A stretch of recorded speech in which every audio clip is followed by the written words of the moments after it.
এই জন্যে আমি বারবার আপনাদেরকে মনে করে একটা কথা, আমার জীবন থেকে উপলব্ধি করি একটা কথা, যে একমাত্র আল্লাহ ছাড়া এই পৃথিবীতে এবং পরকালে আমাদের আপন বলে কেউ নাই। বাকি সবাই সবার স্বার্থের জন্য আছে।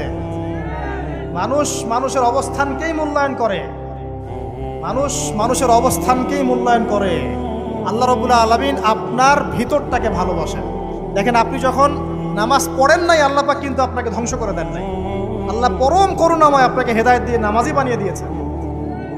জীবনে অনেক পাপ করেছেন, ইনস্ট্যান্ট আল্লাহ পাক শাস্তি দিতে পারতেন, আল্লাহ পাক দেন নাই।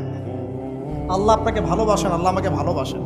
আল্লাহ পাকের এই ভালোবাসার ঋণটা শোধ করার জন্য হলেও নামাজি হয়ে যান, আল্লাহর পথে ফিরে আসেন, দিনের জন্য কিছু করেন, দিনের ফিকির করেন, পড়াশোনা করেন। প্রিয় ভাইরা, আল্লাহ পাক তৌফিক দান করুন। দেখুন, এই রিবা থেকে দূরে থাকার জন্য একটা হাদিস যথেষ্ট, যে 4 শ্রেণীর মানুষকে আল্লাহ রাসূল